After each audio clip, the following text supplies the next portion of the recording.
Baik, Bismillahirrahmanirrahim. Assalamualaikum warahmatullahi wabarakatuh. Waalaikumsalam warahmatullahi wabarakatuh. Alhamdulillahirrabbilalamin. Wassalatu wassalamu ala asyrafil anbiya'i wa mursalin wa ala alihi wa sahbihi ajmain, amma ba'du. Yang saya banggakan, saya hormati, saya muliakan Bapak Kiai Haji Abdul Syakur Yasin MA, Buya Syakur. Alhamdulillah, nggak pernah nyangka ini saya diundang untuk bisa ketemu Buya Syakur walaupun lewat virtual. Karena Buya Syakur buat saya adalah guru kami yang luar biasa. Saya belajar tasawufnya dari Buya Syakur nih, walaupun belum ketemu ya. Masya Allah, terima kasih juga Bapak Taswirul Akbar, MTD, selaku moderator, Masya Allah. Dan terima kasih juga Bapak Ibu, sahabat-sahabat Fillah semuanya, Alhamdulillah. Ya. Sebetulnya kalau boleh memilih Buya, saya sih mau dengar Buya ngomong. Makanya saya sedikit aja ngomongnya, jadi nanti Buya yang bicara, saya menyimaknya. Karena ini betul-betul luapan rasa bahagia, gembira, bersyukur bisa jumpa dengan Buya Syakur dan seluruh Bapak Ibu semuanya ya. Baik, kalau ditinjau dari judul laki-laki pelindung wanita atau laki-laki pemimpin wanita, jelas ya di surat An-Nisa ayat 34. Bismillahirrahmanirrahim. Ar-rijalu qawwamuna 'alan nisa bima faddalallah ba'dahum 'ala ba'din ya. Nah, jadi kaum laki-laki itu adalah pemimpin bagi atau pelindung kaum wanita karena Allah telah melebihkan sebagian mereka nih laki-laki atas sebagian lainnya.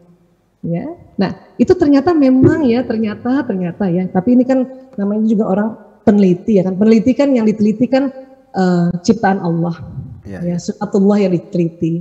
Jadi ternyata memang otaknya laki-laki lebih besar sedikit dibanding perempuan. Ya, itu betul-betul loh, Masya Allah ya. Jadi kalau punten bisa kita lihat aja gambarnya dulu boleh ya. Mudah-mudahan sedikit aja gambarnya supaya nanti kita lihat oh otak tuh ternyata begitu ya. Izin share gambar dulu boleh ya. Nah, mudah-mudahan sudah terlihat, Insya Allah. Iya. Baik, jadi ini otak manusia. Jadi ini otak manusia Allah ciptakan kan ada otak besar, ada otak kecil. Ya. Laki-laki lebih berat sedikit. Jadi kalau otak dewasa nih, perempuan kurang lebih volume otak beratnya 1,5 kilo, laki-laki 1,6. Dan ini harus diakui bahwa otaknya saja laki-laki lebih besar volumenya.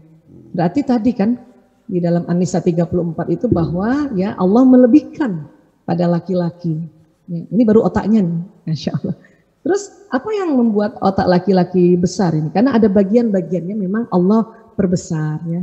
Salah satunya ini kalau kita lihat otak, kalau dari samping kiri kan ada otak besar, ada otak kecil. Kalau kita belah ya, itu mohon izin punten, ini ada yang namanya hipotalamus nih. Warnanya dikasih warna merah ya, walaupun sebenarnya nggak merah. Ini ternyata laki-laki ukurannya 2,5 kali lebih lebar dari perempuan. 2,5 kali. Berarti kan itu besar banget ya sebetulnya ya. Hipotalamus di mana sih posisinya? Kalau kita lihat 3 dimensinya kurang lebih seperti ini, bentuknya kayak segitiga gitu ya. Laki-laki ada hipotalamusnya, perempuan ada hipotalamusnya, tapi laki-laki lebarnya 2,5 kali dari perempuan. Seandainya ini hipotalamusnya laki-laki, perempuan itu nggak ada setengahnya. Nah, jadi apa sih fungsi hipotalamus? Banyak sebetulnya fungsi hipotalamus. Tapi berkaitan dengan laki-laki perempuan ini, fungsi pertamanya menjaga keamanan. Ini harus diakui, tidak bisa lagi dipungkiri bahwa laki-laki lebih bagus, lebih hebat, lebih power menjaga keamanan dibanding perempuan. Ya, perempuan juga bisa menjaga keamanan, tetapi laki-laki lebih lagi karena 2,5 kali ini lebih lebar. Ya Allah. Ya. Makanya kenapa laki-laki itu ya saat ini yang mungkin sudah berumah tangga, jadi suami tentu menjaga keamanan dirinya, menjaga keamanan anaknya, menjaga keamanan istrinya, menjaga keamanan rumah, menjaga keamanan kesehatan, menjaga keamanan ekonomi.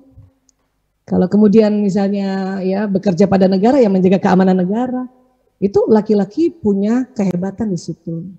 Ya, jadi dikatakan ar-rijalu qawwamuna 'alan nisa, apakah diartinya pemimpin atau pelindung? Itu hipotalamusnya karena ini besar sekali, Masya Allah, Masya Allah.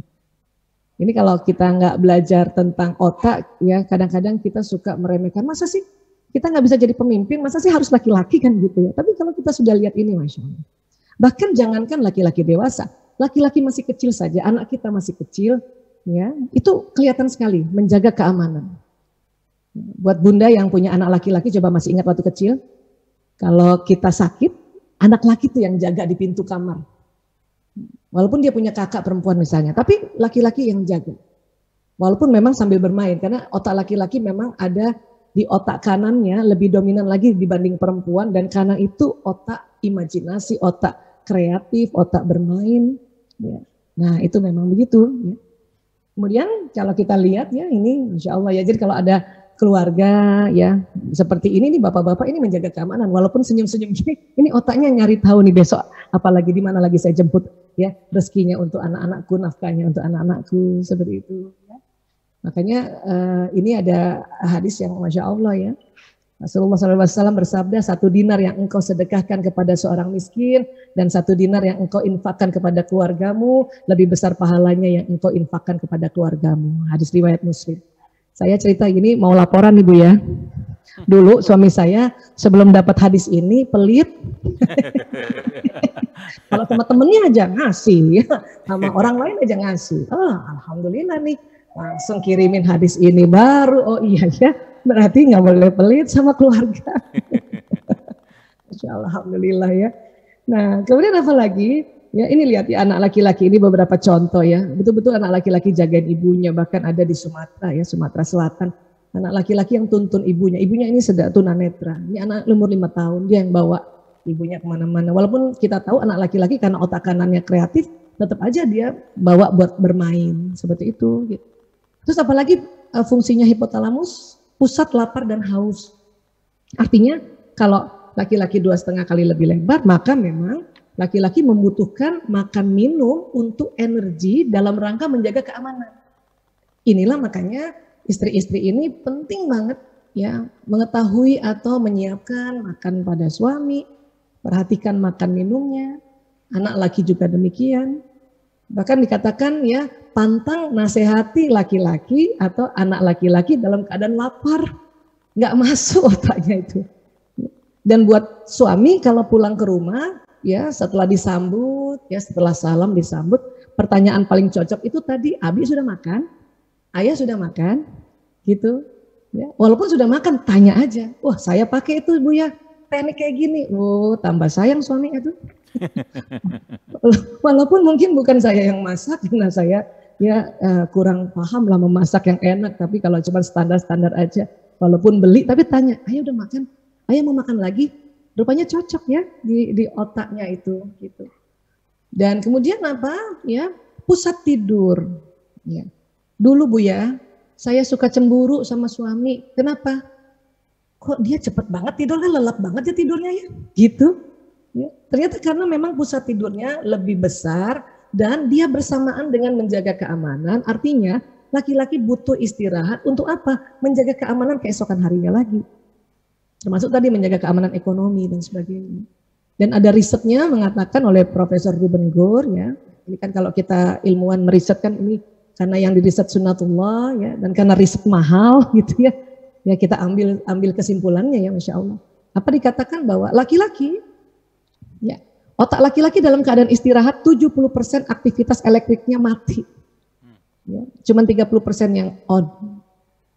Daripada perempuan, otak perempuan dalam keadaan istirahat 90% aktivitas elektriknya hidup. Jadi perempuan tidur aja otaknya nyala. Cuman 10% yang off. Apalagi kalau nggak tidur. Inilah kadang-kadang perempuan terus-menerus menerima informasi dari sekitarnya. Ini yang dulu nih Bu ya saya suka, ya kok dia udah tidur, perasaan yang bangun duluan saya. Yang nanti kerja banyak di rumah saya, kenapa dia tidur duluan ya gitu. Sama satu lagi Bu ya, karena saya punya anak banyak Bu ya, 5. Ya alhamdulillah mungkin banyak kalau untuk saat ini ya Bu ya. 4 laki-laki, 1 perempuan. Jadi kalau anak bayi masih bayi kan tidur dekat kami gitu ya, ada boxnya. Kalau anak nangis, ya ini kan kita ibu-ibunya bangun, tapi lihat suami kenapa dia nggak bangun ya? Padahal ini anak nangisnya kenceng banget, gitu. Ya, itu lagi cemburu. Nah ini yang bahaya nih penyakit cemburu nih. Ya. Nah, tapi setelah tahu tentang ini ya Allah astagfirullahaladzim, saya keliru ini. Makanya minta maaf sama suami. Ayah maaf ya, Kenapa kamu minta maaf? Saya waktu itu cemburu. Cemburu kenapa? Setiap anak bayi nangis, kamu nggak bangun, saya yang bangun. Wah, jadi banyak dong cemburu kamu bertahun-tahun. Iya, orang anaknya 5. Paling enggak 5 kali cemburunya kan gitu. Ya. Nah, jadi disinilah ya hikmahnya adalah bahwa ibu-ibu memang harus selalu terjaga. Jadi anak nangis, anak sakit, bangun. Tapi kalau ada suami, anak nangis dia bangun, wah itu luar biasa, itu keren banget itu. Pasti itu insya Allah ya, karena laki-laki itu ya, dia berusaha untuk membantu juga istrinya karena tahu juga bahwa istrinya capek, maka dia terbangun. Ya. Suami saya juga gitu Bu ya, bangun juga, tapi abis bangun dia bangunin istrinya, bu, anaknya bangun, jadi saya bangun. Ya Allah gitu ya. Nah 30% aktivitas otak laki-laki itu off ya, on. Nah 30% laki-laki on itu ternyata untuk kembali menjaga keamanan. Jadi rupanya laki-laki dia memang tidak dengar apa suara yang di dalam ruangan, tetapi mendengar apa yang di luar ruangan atau di luar rumah. Makanya waktu itu juga jadi ini lagi nih, kenapa anaknya nangis dia nggak bangun, tapi alarm mobilnya nyala dia bangun gitu. Ternyata memang begitu Allah ya mendesain otaknya laki-laki untuk menjaga keamanan. Apalagi zaman dulu ya, mungkin rumah yang tidak ada AC sehingga tidak kedap suara, laki-laki itu jaga-jaga. Memang dia nggak dengar anaknya nangis, tapi itu tadi ada kotak-katik di luar kamar atau di luar rumah bangun dalam rangka menjaga keamanan. Nah ini yang saya rasanya, oh ya Allah, ini betul-betul An-Nisa 34 ini, ya Allah. Terus apa lagi? Ya, nah ini kan biasanya nih bangun ibu-ibu, bapak-bapak nggak bangun gitu ya, sampai dia tuh. Nah, dan satu lagi ternyata ya, punten pusat syahwat birahi. Ya. Artinya laki-laki memang lebih besar, ya. Syahwat birahi kan ini tidak mesti buruk ya. Syahwat birahi ini kan, birahi itu adalah hasrat ya. Karena dia bersamaan juga dengan tempat mencari atau tempat menjaga keamanan, maka ini dia yang saya selalu bilang sama diri saya dan mungkin ibu-ibu gitu ya. Bu, memang hipotalamusnya suami ini kan untuk menjaga keamanan ekonomi, cari nafkah itu kan besar. Dia butuh makan, minum, istirahat cukup dan juga ya pusat syahwat birahinya besar. Maka karena dia satu tempat, maka kita istri ini kudu siap, harus siap. Kalau diminta untuk ya berhubungan intim suami istri, ini harus siap memang. Gimana caranya? Pokoknya siap, pokoknya gitu. Kenapa? Rupanya kalau laki-laki habis bekerja, mencari nafkah, apapun pekerjaannya, hipotalamusnya tegang. Dan hanya bisa atau satu-satunya yang bikin rileks itu ya, dan lebih cepat rileks ya, walaupun dengan teknik lain juga ada, adalah hubungan intim suami istri. Jadi kalau hubungan intim suami istri pada laki-laki dengan teratur, maka dia menjaga keamanannya lebih baik lagi, seperti itu. Inilah yang jadinya kita perempuan harus tahu. Menurut saya ya, walaupun secara selama ini tahu bahwa kita harus siap, kita tidak boleh menolak suami kalau suami minta bersama-sama ibadah seperti itu ya. Tapi setelah tahu juga seperti ini, itu makin ya Allah, ya siap-siap. Kecuali memang ada halangan seperti menstruasi atau sedang masa nifas, tapi selebihnya siap. Itulah bagaimana caranya ibu-ibu kita kudu minum madu gitu ya. Madu betulan ya, bukan madu yang lain ya. Atau makan sehat, olahraga dan sebagainya. Kenapa? Karena memang harus siap. Ya. Ini juga kenapa saya sempat juga ada tips ini Pak Taswiro. Iya. Yang tadi Bapak kemukakan ya, kenapa kita kan perempuan nih Pak memang ya, kalau kita perempuan ya karena dianggapnya suami itu sayang itu kalau banyak sekali yang harus diperhatikan ya, dipujilah, dibelailah, dihormatilah ya, dan tidak disinggung berat badannya, itu perempuan itu. Tapi laki-laki ternyata karena pusat syahwat birahinya besar, maka ya kita nggak usah macam-macam ya, kita ya itu tadi seminimal mungkin kita punya pakaian di hadapan suami kita. Itu katanya para ilmuwan. Namun kita harus tahu juga bahwa di dalam tuntunan kita tetap harus ya pakai selimut. Nah gitu. Jadi ini kan kita bisa tahu oh kayak gini caranya seperti itu. Ya, kurang lebih kayak begini. Kalau perempuan sebetulnya ada nggak bagian-bagian otaknya yang sedikit dilebih besarkan oleh Allah ya? Ada. Yang mana ini yang namanya corpus callosum.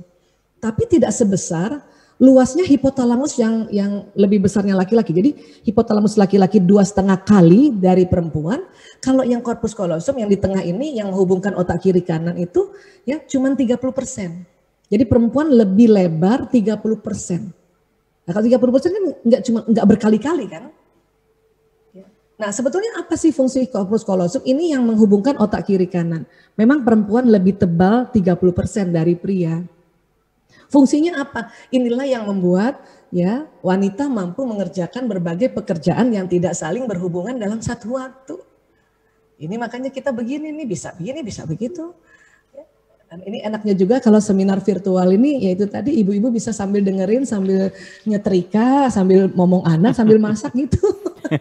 Ya, jadi inilah yang membuat kita, oh kayak gini. Dan fungsi kita corpus callosum lebih lebar ini kan fungsi untuk ya mengatur rumah tangga sebagai pelaksana di rumah, ya. Nah, kalau laki-laki lebih tipis ya, istilahnya lebih kecil, sehingga apa yang menjadi dampak dari lebih kecil pada pria ya. Jadi ini kan kalau di luar negeri orang-orang sudah mulai sadar ya bahwa ya itu tadi kalau kita kerja bawa anak tuh nggak apa-apa, nggak masalah gitu. Karena mereka duluan ya, riset itu kan tahun 99, jadi mereka sudah duluan. Kalau di Indonesia baru masuk 2006 ya. Dan kemudian kalau laki-laki ini dikatakan corpus callosumnya lebih tipis ya, lebih kecil sedikit atau lebih ya bukan lebar ya 30%, itu membuat otak laki-laki itu Allah ternyata buat untuk pekerjaan khusus ya. Pada saat laki-laki fokus pada pekerjaan di depannya, setelah 10 menit ke atas otaknya konsentrasi dan pendengarannya menurun. Ini yang menyebabkan laki-laki ya hanya dapat mengerjakan satu pekerjaan dalam satu waktu. Tapi itu tadi laki-laki kalau mengerjakan sesuatu selesai tuntas ya. Jadi contoh ini terakhir, slide terakhir ya, bahwa ketika pria membaca koran, baca buku, pegang gadget, nonton TV, pria tidak mendengar apa yang dikatakan wanita. Dan itu bukan sengaja. Kenapa? Karena sudah di atas 10 menit, ya, karena corpus callosum tipis, otaknya konsentrasi, pendengarannya menurun. Ini lagi yang kadang-kadang kita belum tahu, saya termasuk saya Bu ya. Kami memang suami istri dokter, tapi baru tahu bahwa otaknya tipis itu baru tahun 2006. Kami menikah 92. Jadi kalau panggil suami gitu kan, ayah, baru nengok. Iya, tadinya saya pikir ini kenapa sih nggak peduli banget. Dan suami juga suka heran, kenapa sih kalau kamu manggil marah? Saya bilang, tadi saya masih cantik manggilnya, tapi panggilan pertama dan kedua. Cuman karena nggak nengok naik ini 1 oktav gitu. Nah makanya baru sekarang ngerti, oh ya Allah, ternyata bukan begitu caranya. Lebih baik ya panggil suami dengan baik dengan cara dicolek, ayah. Atau kalau kita misalnya tahu suami kita sedang konsentrasi ya, kemudian kita mau kasih informasi, kalau cuma sambil lalu itu tidak dengar bukan karena sengaja, memang karena konsentrasi. Makanya perlu colek dulu, ayah, punten ayah, maaf ya, makanan udah siap. Oke, nah kayak gitu. Jadi saya merasa bahwa oh ya Allah, apa yang Allah sampaikan itu dalam firman-Nya itu benar adanya, dan dengan kita tahu seperti ini ya Allah ya, makanya minta maaf terus sama suami ini. Jadi kurang lebih seperti ini, dan saya betul-betul ingin mendengarkan Buya untuk ya memberikan tausiah pada kita ya. Baik, terima kasih, kurang lebih seperti ini. Wabillahi taufiq wal hidayah, wallahu a'lam bishawab. Assalamualaikum warahmatullahi wabarakatuh. Saya kembali kepada Pak Taswiru. Waalaikumsalam warahmatullahi wabarakatuh. Luar biasa, terima kasih. Demikian tadi sudah kita dengarkan bagaimana pemaparan Dr. Haja Aisyah Dahlan tentang laki-laki pelindung wanita, tinjauan neuroscience.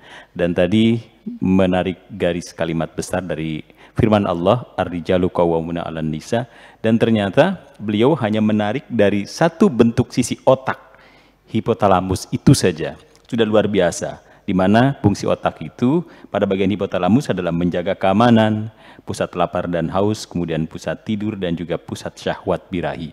Nah, sekarang kita ke Buya Syakur untuk dengan tema yang sama, yakni laki-laki pelindung wanita, tinjauan neuroscience. Silakan Buya. Assalamualaikum warahmatullahi wabarakatuh.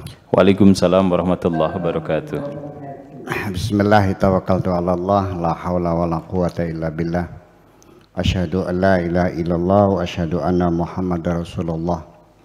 Allahumma salli ala Sayyidina Muhammadin wa ala alihi wa sahabatihi ajma'in ma ba'd. Pertama-tama saya ingin menyampaikan rasa bahagia saya yang sebesar-besarnya. Kemudian juga ingin saya menyampaikan rasa bangga.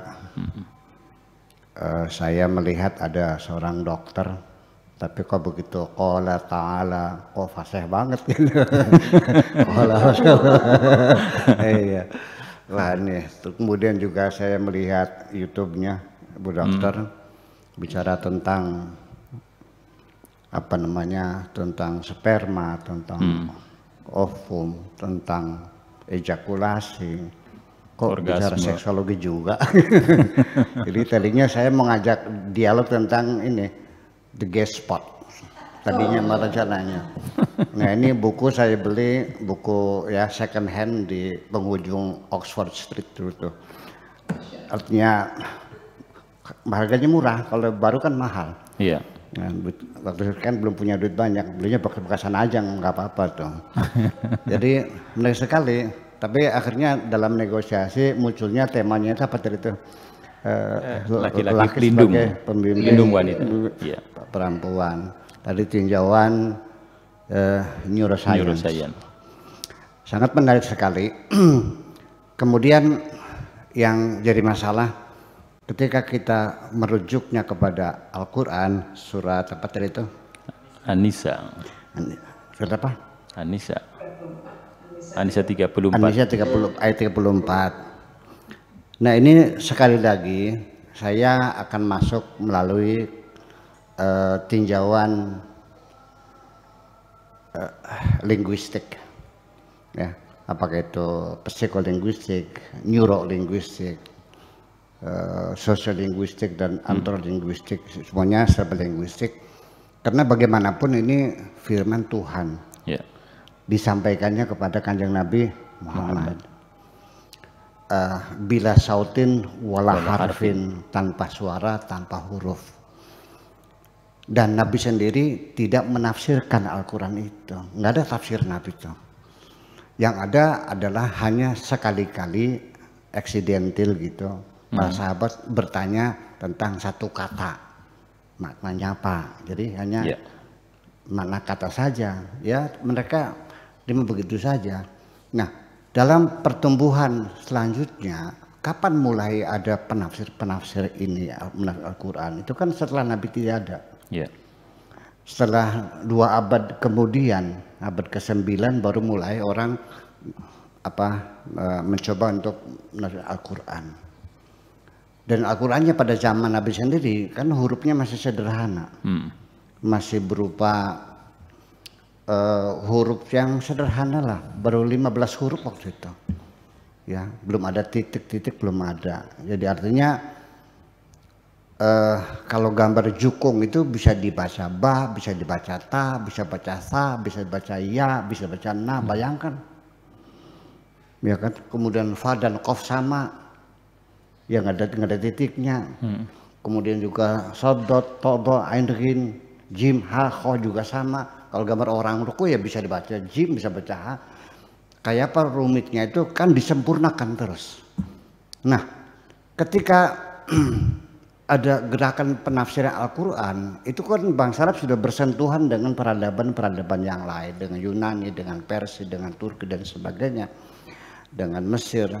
Makanya pengaruh itu muncul akhirnya, apalagi retorika dari Yunani sendiri itu.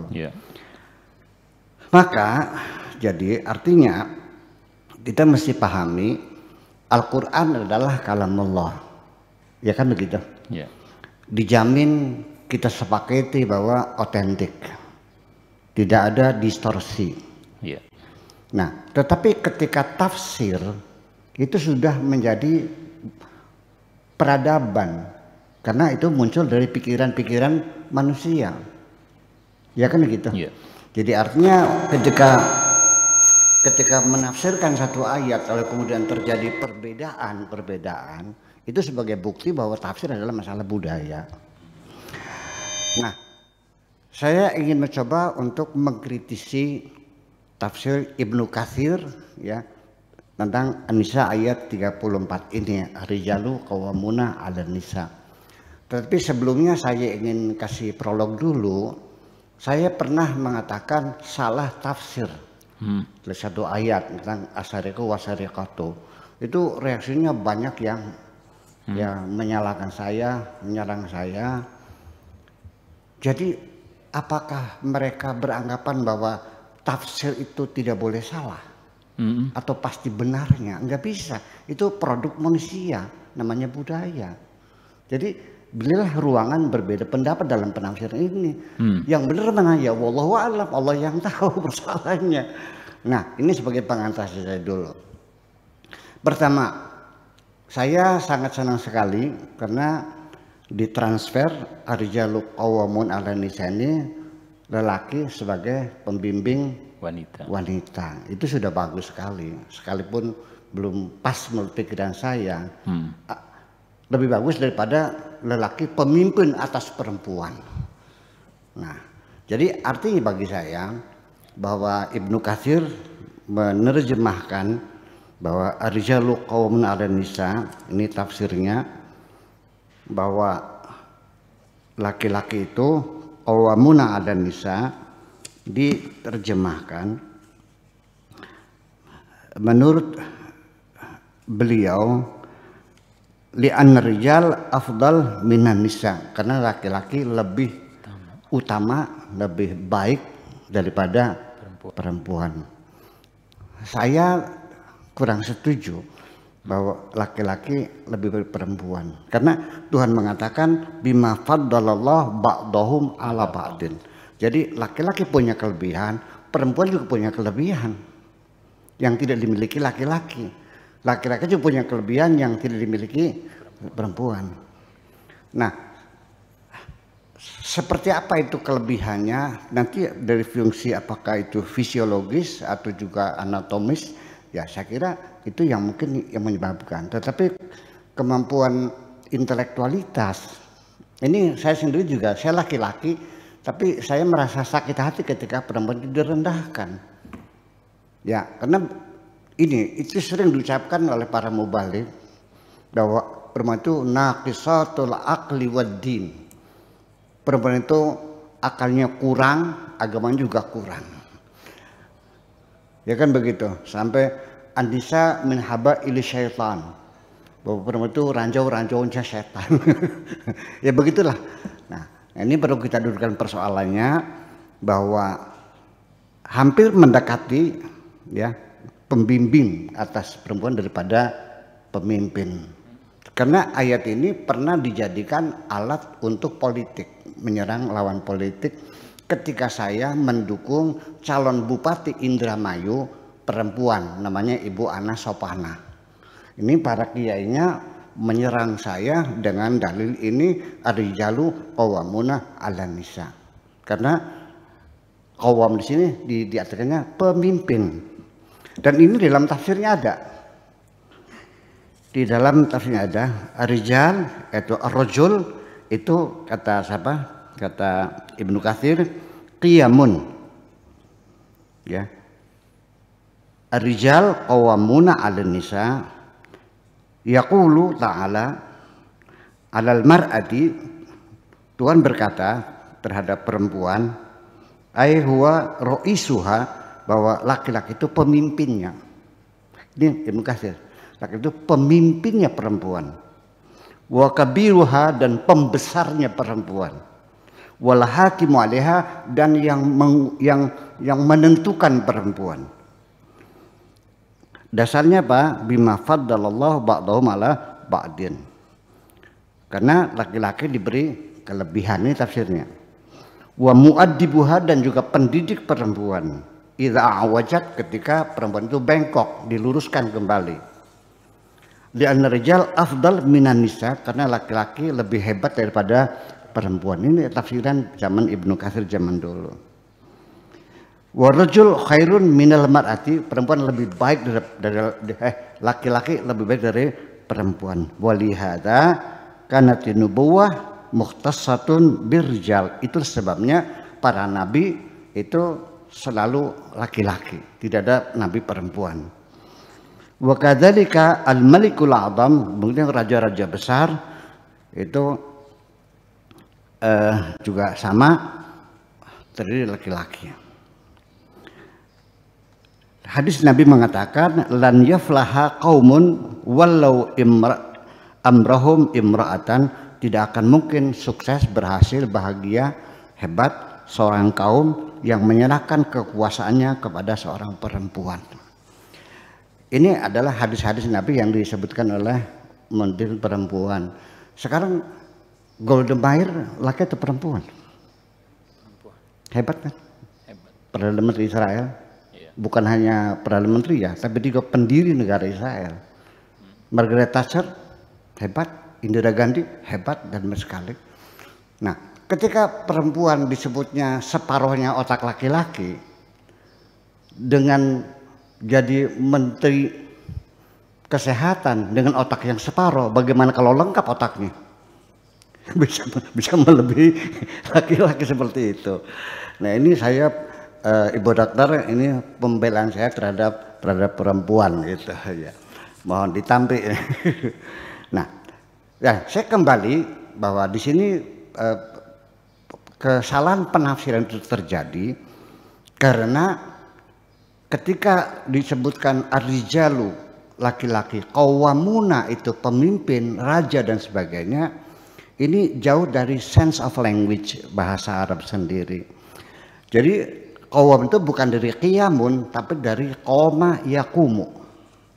Nah, kita masuk ke dalam kajian morfologinya dulu, bahwa qoma itu artinya berdiri. Fi'il mudhari'nya yakumu, ya, future tense-nya. Nah, kemudian adjektifnya, isim fa'ilnya qaimun, orang yang berdiri. Nah, dalam bahasa Arab ada namanya sighat mubalaghah, ya, yang menunjukkan lebih, berlimpah, ya. Ada wazan fa'lan seperti rahman, ada wazan fa'il seperti rahim, dan ada wazan fu'al, ada wazan mif'al. Nah, salah satunya mubalaghah ini menunjukkan makna berlebihan adalah qaimun itu diikutkan kepada wazan qawwamun. Qawwamun artinya yang selalu berdiri, yang terus-terusan berdiri.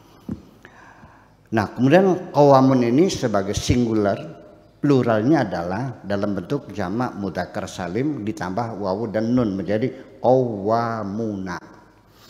Nah, makna qaimun itu apa dalam bahasa Arab? Umpamanya terjadi seorang gubernur, ya kan, sedang berhalangan, sedang sakit, yang mewakilinya itu adalah wakil gubernur. Ketika membuat surat keputusan SK atau apapun urusannya, maka tetap yang menandatangani namanya gubernur ya Jakarta, tetapi ada tulisan A.I, itu ad interim. Nah, itu namanya al-qaim. Jadi laki-laki itu kepemimpinannya terhadap perempuan itu adalah ad interim, bukan bawaan aslinya. Nah, sehingga status laki-laki sebagai kepala rumah tangga itu bukan berdasarkan kepada keputusan-keputusan Tuhan, tetapi merupakan nilai budaya yang bersifat universal. Dimanapun namanya suami adalah kepala rumah tangga. Saya kira seperti itu. Kemudian lagi, ayat ini adalah bukan ayat politik dalam artian memimpin bangsa, tapi memimpin rumah tangga. Kenapa demikian? Ayat berikutnya bima faddalallahu ba'dhum ala ba'din wa bima anfaqu min amwalihim, memberi belanja. Kalau presiden, bupati bukan membelanja rakyatnya. Berarti ini ayat rumah tangga, bukan ayat politik. Jadi ditarik ke wilayah politik, mengharamkan perempuan jadi bupati, perempuan jadi presiden. Ini kan para menafsirkan semacam itu kan berarti kan kepentingan. Dan memang Bu Dokter, bahwa Al-Quran sendiri ketika ditafsirkan oleh para ulama itu tidak lepas ikut bermain kepentingan-kepentingan, aliran-aliran, golongan, keyakinan, Mu'tazilah, menafsir Al-Quran, ya disesuaikan dengan stream lain ideologi mereka. Syiah juga sama menafsirkannya, maka disitulah terjadi perbedaan pendapat semacam itu. Jadi kemudian lagi, beberapa ayat berikutnya perlu dikritisi juga bahwa wabima satu, jadi kepemimpinan atau siapa yang menjadi kepala rumah tangga itu, jadi kaum manusia menjadi kepala rumah tangga itu tidak mutlak berdasarkan kejantanannya, kelelakiannya, tetapi adalah fungsi sosialnya. Dasarnya apa? Satu persyaratannya dia sah menjadi pemimpin, sah menjadi pembimbing. Pertama, bima fadallah ba'dhum ala ba'din, ketika dia punya kelebihan. Kalau suaminya lumpuh, siapa yang memimpin? Ya istrinya dong. Stroke suaminya kok, ya kan? Atau suaminya disabilitas, ya, cacat. Kemudian yang kedua adalah wabima anfaqum min amwalihim, kedua sebagai penyandang dana. Nah kalau suaminya nganggur, kemudian lumpuh, siapa yang kepala rumah tangga yang memimpin? Ya istrinya dong. Jadi tidak mutlak kepemimpinan laki-laki di atas perempuan itu serta-merta karena dia lelaki, tetapi pertama karena dia punya kelebihan. Kita mencari pemimpin juga pemimpin yang terbaik yang punya kelebihan di atas kita dong, ya kan begitu. Kemudian yang kedua adalah penyandang dana. Sampai sekarang peribahasa mengatakan donatur itu ngatur. Selalu orang kalau ngasih dana yang ngatur juga dong, masa nggak ngatur? Nggak mungkin dong. Ya, nah itu semacam itu kritikan semacam itu. Kemudian selanjutnya fasalihatu qanitatun hafidhatun, ya, lil ghaibi bima hafidhallah walati takhafuna nusuzahuna fa'iduhuna. Ini kita kritik lagi. Jadi ketika ada gejala-gejala keretakan rumah tangga gitu kan, pembangkangan fa'iduhuna, nasihati dulu. Wahjuruhuna fil madaji, pisah ranjang dulu. Wadribuhuna, dan pukullah mereka. Ini juga ada hadisnya, ini bagus tafsirnya. Ada seorang perempuan menghadap Nabi, dia mengatakan, ya Rasulullah, suamiku mukul saya. Nabi bilang, al-qisas, pukul lagi, dipukul lagi. Nggak ada hak laki-laki mukul istri. Jadi doroba sih bukan mukul, tapi umat Islam letterlak ya pukul. Padahal doroba itu tidak mesti mukul. Doroba itu maknanya sekitar ada 36 makna doroba. Salah satunya mukul. Innallaha la yasahi an yadriba mathalan, bukan memukul, memberikan contoh. Ya, dorobal khiyama, membangun tenda. Salah satu ad-durubin 3 bab, dorob itu menjadi bab, fasal dan sebagainya. Idrab itu mogok, mudoroba itu bagi untung. Jadi kata dorob banyak sekali. Kok bagaimana ujug-ujug seorang suami seenaknya saja mukul istri, seperti punya hak dari Tuhan, dia bisa mukul seenaknya saja. Termasuk Yusuf Al-Qaradawi, mufti di Abu Dhabi di sana, apa betul laki-laki bisa mukul? Bisa, tapi tidak boleh luka. Dah, tidak boleh sampai melukai. Dorban ghairu mubrihin, pukulan jangan boleh melukai. Jadi kalau tidak luka boleh. Saya bertanya pada Pak Afkar, nah, Ibu dokter, dipukul tapi nggak luka, sakit nggak hatinya? Sakit. Kalau mukamu luka seminggu bisa sembuh, tapi luka hatimu dipukul yang tidak akan pernah sembuh selamanya. Ini kan persoalannya. Jadi kita mesti mengolah kembali ayat ini, ya mungkin nanti pada kesempatan lain kita bersama-sama bahwa yang jadi persoalan itu. Adapun temuan-temuan perbedaan semacam itu, saya bukan mengkritisi Bu Dokter, cuman mengkonfirmasi saja. Ini ada beberapa temuan seperti Emil Hooks, ya, Jerman itu menemukan bahwa lobus frontal jantan lebih besar 1% dari betina. Ingatan wanita lebih kuat. ya, menyimpan informasi daripada pria. Kemudian disebabkan karena wanita memiliki evaluasi yang lebih rumit dari kontemplasi skenario risiko, ya, berdasarkan kontrol kortikal prefrontal amigdala. Apa betul? Nanti ini konfirmasi, bukan mengkritik ya, catatan kaki bagi saya. Begini, ibu saya itu dijuluki daya ingatnya kuat. Orang menduga perempuan daya ingatnya kuat. Lalu saya katakan, ibu saya ini daya ingatnya kuat karena nggak banyak yang diingat. Orang Arab itu disebutnya orang yang daya ingatnya kuat dulu. Karena apa? Ya hidup zaman jahiliyah, hidupnya sederhana, belum ada persoalan, belum ada konflik, belum ada tuntutan, sederhana. Dan juga budayanya belum mengenal tulisan, hanya ingatan-ingatan, maka itulah yang menyebabkan orang daya ingatnya kuat. Apakah ini hasil dari proses hormonal di tubuh manusia, ataukah memang itu karena memang dia tidak punya kesibukan yang banyak sehingga ingatannya lebih terkonsentrasi. Itu satu pertanyaan, nanti aku konfirmasi aja. Kemudian masalah daya ingat juga sama. Ini dalam kerja neuron-neuron yang ada di dalam otak kita ini, saraf ini. Ibaratnya begini aja, supaya bisa dipahami, Pak Afkar. Kita masuk hutan, bawa pedang dengan memangkasi ranting-ranting supaya kita bisa jalan. Namanya jalan setapak ya. Nah, kita ketika mengingat, menghafal sesuatu, ketika baru pertama masuk seperti hutan rimba, kita dengan susah payah. Tetapi ketika jalan itu sudah sering dilewati bolak-balik, lama-lama tambah besar nggak? Lama-lama besar nggak? Lama-lama jadi jalan raya kan? Nah, saraf manusia juga sama bekerjanya. Semakin banyak dipakai, maka aktivitas neuron itu berkomunikasi. Karena 15 miliar sel otak kita ini saling berkomunikasi. Disitulah memberikan kesempatan jalan kita untuk mengingat lebih kuat lagi. Itu satu. Ya.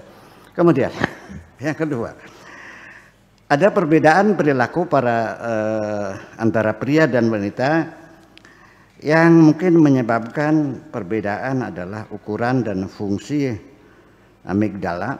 Sebuah tinjauan tahun 2017 dari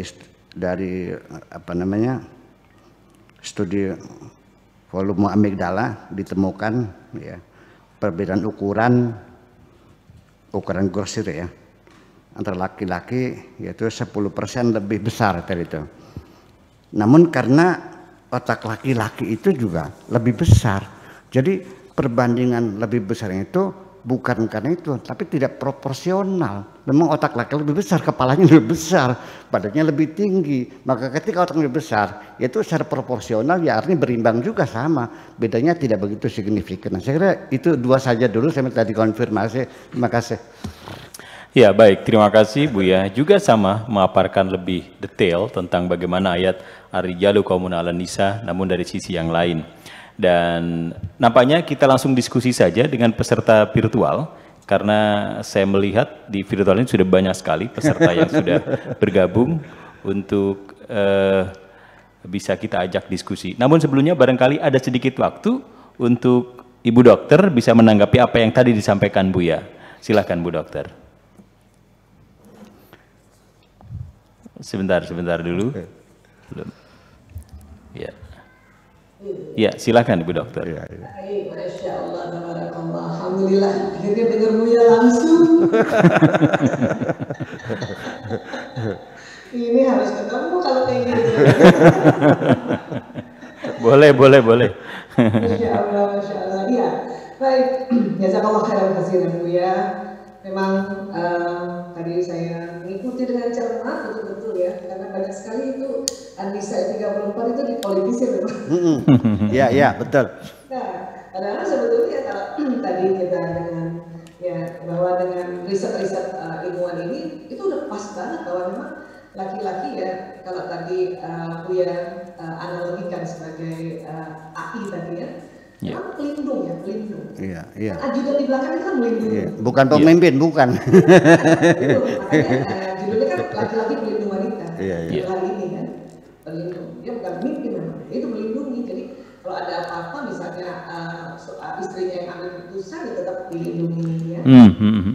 Adapun tadi bahwa logos pluralis laki-laki lebih besar sedikit, itu yang tadi dari awal kita sudah sama-sama bicarakan bahwa pada umumnya ya, sekali lagi pada umumnya karena ada kondisi-kondisi yang memang lebih khusus yang mungkin otaknya ukurannya kecil dan sebagainya, memang laki-laki dewasa itu 100 gram lebih berat daripada otak perempuan, itu karena tadi ada amigdalanya yang lebih besar 10%, hipotalamusnya lebih 2,5 kali gitu ya, dan juga otot badannya ya sebagaimana mungkin gajah itu kan otaknya lebih berat juga dari kita tuh, ada 3 kilo tuh beratnya karena bodinya.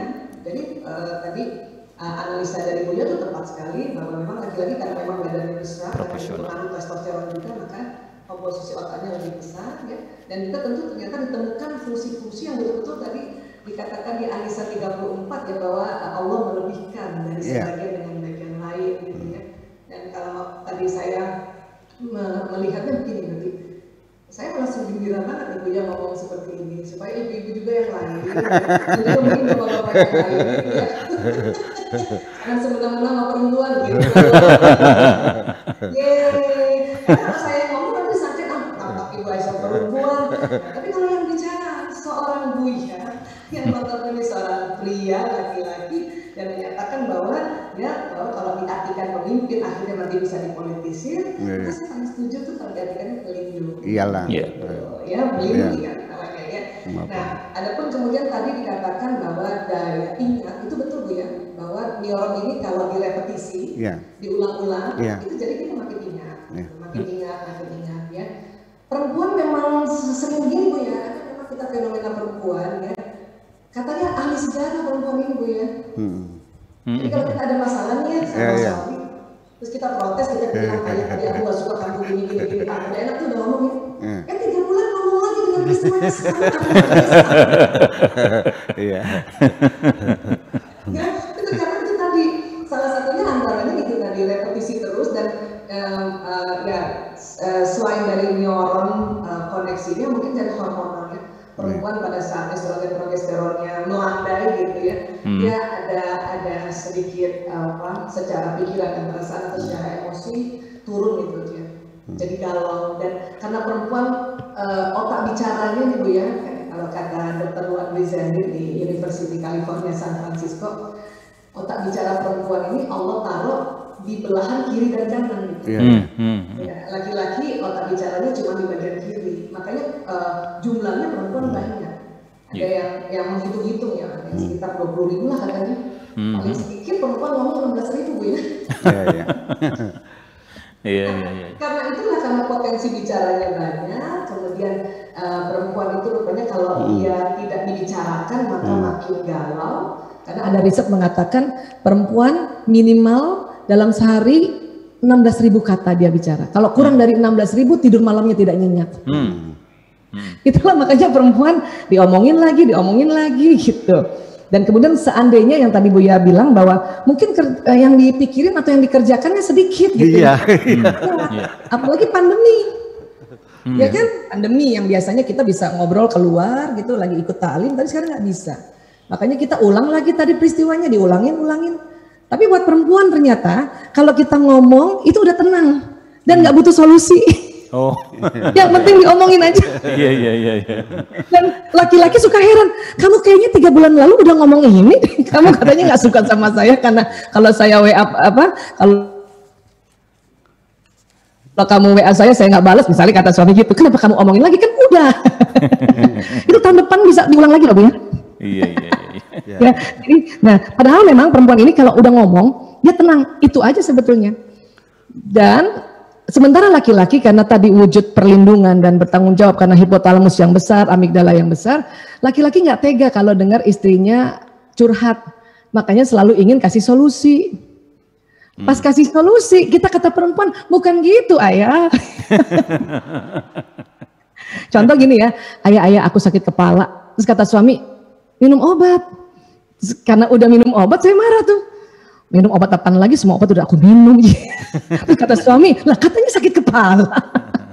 Jadi ini sering seperti ini bolak-balik perdebatannya, karena kalau kita nggak taklim seperti ini kan kita akhirnya nggak ngerti gitu, nggak tahu, jadi akhirnya berlara diri sendiri, akhirnya muncul penyakit hati itu gitu ya. Jadi luar biasa, jazakallah khairan kasiran lagi ya Buya ya, pokoknya ye, dibelain Buya.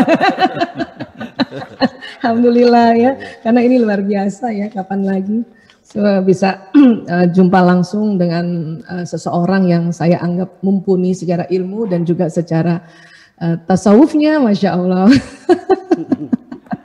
Iya, jadi kurang lebih seperti itu, barangkali nanti bisa diperdalam dengan kita ngobrol-ngobrol kembali ya. Baik. Ada lagi satu catatan silakan, kaki untuk Ibu Dokter, tapi jangan direspon dulu, kita langsung ke virtual aja. Jadi ini pada tahun 2012 juga ada penelitian bahwa beda dalam proses emosi lelaki cenderung memiliki reaksi kuat terhadap rangsangan yang mengancam, dan laki-laki bereaksi lebih banyak dengan kekerasan fisik, sehingga tadi sebagai pelindung, makanya jadi sebagai pelindung. Ya, tetapi coba kita lihat semangat melindungi, saya melihatnya lebih besar pada perempuan. Coba binatang-binatang, kayak apa galaknya macan betina ketika melindungi anak-anaknya. Ya, semua binatang, manusia juga sama. Jadi seorang ibu melindungi anak-anaknya itu sudah di luar nalar manusia. Laki-laki memang tidak punya keinginan melindungi semacam itu. Ada binatang yang laki-laki melindungi, itu penguin. Iya. Tapi kalau ayam, jantan, betina, kayak apa dia marah ketika anaknya terganggu, terancam. Teladung. Ya, itu catatan kaki aja. Terima kasih. Ya baik. Iya betul.